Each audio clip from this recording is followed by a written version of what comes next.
teachings of Shaikh Ahmad Sirhindi, Mujaddid al-Afsari and Jamal Shaykh Nursi, as reflected in Maktubat Mujaddid al-Afsari and Risale-i Global Perspectives.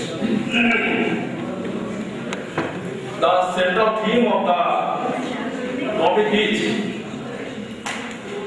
both the scholars, Muslim socio-religious reformers, Sayyid Nursi as well as Shaikh Ahmad Sirhindi, emphasized on pure faith, as because our faith is nowadays due to non-Muslim cultural assimilation and amalgamation.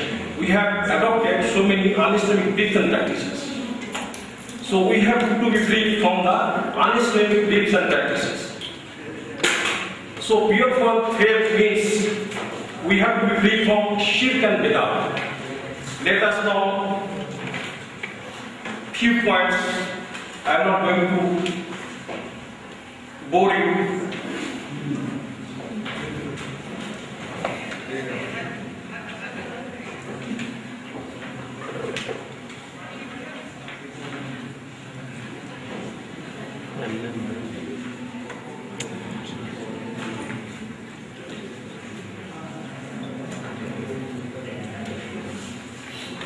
Islamic concept of, and because we know Shaikh Ahmad Sirhindi as well as Nursi, there is no need of any introduction regarding them. Islamic concept of the Tasawwuf and ethical teachings of Shaikh Ahmad Sirhindi. The method employed for attaining proximity to Allah and avoiding worldliness through perfection of morals, which later on came to be known as Tasawwuf, was identical with tazkiyah, purification, and ihsan, sincere worship, in the Quranic and Hadith terminology. It was in fact one of the four objectives of the Prophet Muhammad sallallahu alaihi wasallam, as explained in his verse of the Quran. He it is who hath sent among the unlettered ones a messenger of their own, to recite unto them revelation and to purify them, and to teach them the scripture and wisdom. Though they were indeed in error manifest. It is true to say that the Muslim world at the end of the 16th century assimilated many un-Islamic beliefs and practices in Islamic religion. Shaikh Ahmad Sirhindi of India made remarkable success in protecting the Islamic creed, which deserves to be called by what is known as Tasdeeq, revivalism, in the Hadith.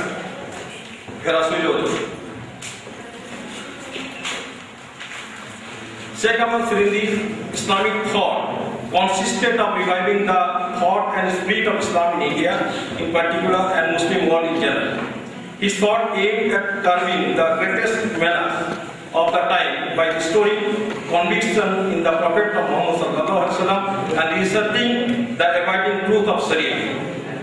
Shaikh Ahmad demonstrated the hollowness of philosophical thought based on new Platonistic theosophy, which professed to attain the knowledge of Allah through spiritual ecstasy unrelated to the path chosen by the Prophet of Islam. The Mujaddid launched vigorous attack against Bid'ah, denied the commonly accepted Bid'ah Hasana, and discarded Akbar's thought. That is, he adopted a new religion known in history as Din Ilahi. Shaikh Ahmad unfolded his well-conceived plan of reform and renovation so thoughtfully that, on the one hand, a man like Muhyiddin Aurangzeb ascended the throne occupied by Akbar, and on the other, Saulillah and his worthy successor took upon themselves the task of bringing about a religious awakening and spiritual regeneration of the Indian Muslim through teaching and preaching of the Holy Quran and Sunnah. They caused a chain of educational institutions to be set up, reform the Muslim society of un-Islamic customs and usages, obtained the spirit of jihad, and made India a center of Islamic learning, particularly that of Hadith. The central point of this wide-ranging revivalist and ethical endeavor fall into three categories. Number one, Shaikh Ahmad regained India for Islam, which was about to slip into the hands of religious eclecticism and thus shaping during the 16th century and 11th century age. From the faith it was to meet later on in the 13th century age and 19th century C. Hence, Shaikh Ahmad Sirhindi deserved to be called Mujaddid al-Ansari, that is, renovator of the second millennium. Second, the second group of scholars held that Shaikh Ahmad's revivalist endeavor, consisting of advocating the superiority of Sharia, the authoritative manner of a tariqah, the Sufi path, in such a forceful, confident and authoritative manner as was never done by anybody before him. The third group of scholars thought that Mujaddid's attack on the concept of Wahdatul Wujud, unity of being, constituted real keynote of his revivalist effort. In their view, nobody had lashed out so forcefully against that misguided doctrine before him. He succeeded in stemming it so effectively that nobody raised his voice in its favor in the succeeding century. It is true to say that the greatest achievement of Mujaddid, which is the nucleus of his entire endeavor, or the focal point of his multi-dimensional reformatory program, was his success in creating a trust in the need and abiding nature of Prophet Muhammad prophethood. Now, the second page of our paper is on the ethical teachings of Badiuzzzaman Sayyid Nursi. And because Sayyid Badiuzzzaman Sayyid Nursi was highly influenced by the ethical teachings of Shaikh Ahmad Sirhindi.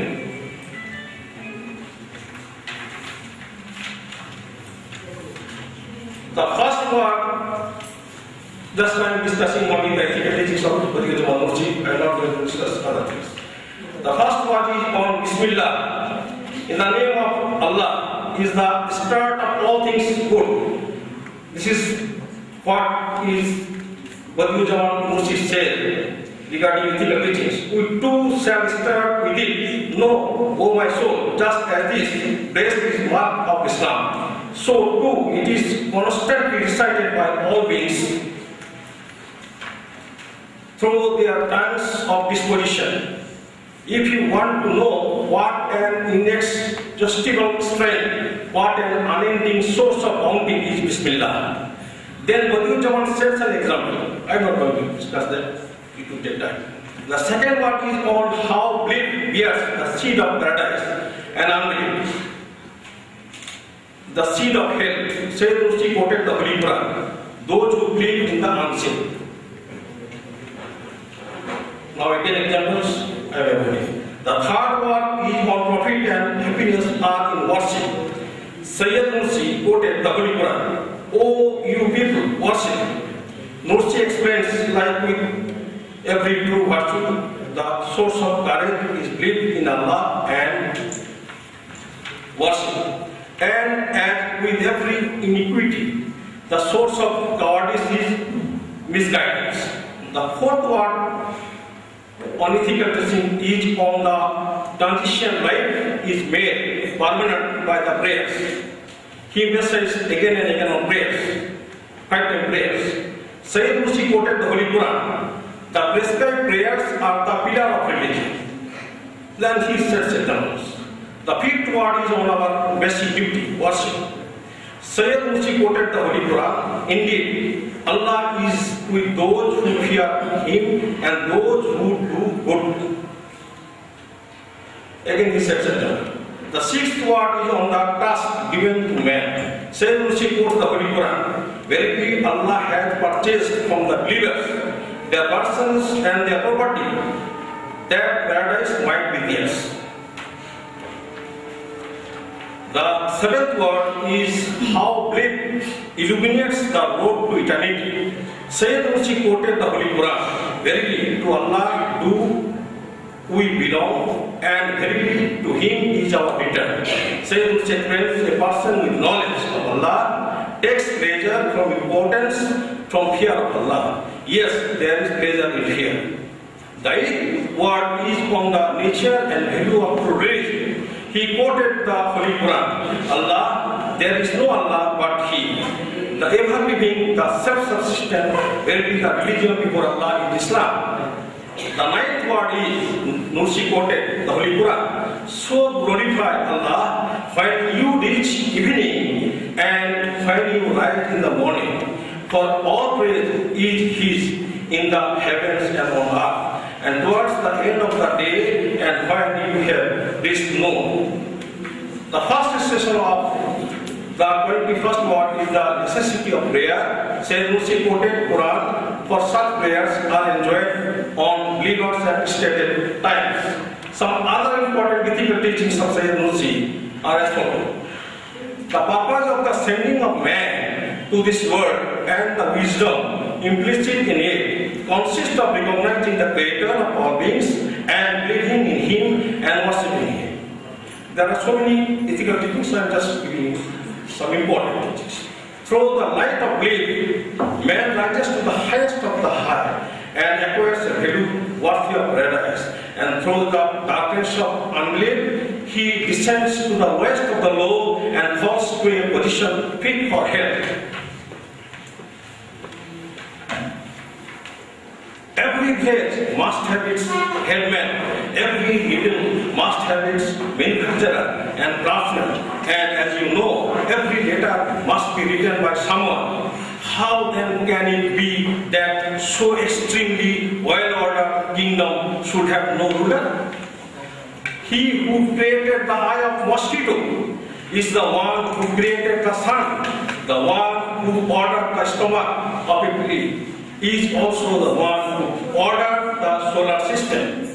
If you want to pleasure and enjoyment of life, give life to your life through belief and adorn it with religious duties and preserve it by abstaining from sins. Adopt the just rule of conduct that the follower of any right outlook has the right to say, my outlook is true or the best, but not that my outlook alone is true or that my outlook alone is good, thus implying the falsity of repugnance of all other outlooks. Time has shown that paradise is not cheap and neither is hell unnecessary. The Prophet Muhammad sallallahu alaihi wasallam to this great mystery when he said, Jesus will appear, having descended from the sky, he will be my community, he will be of my community and will act in accordance with my Sharia. Thank you.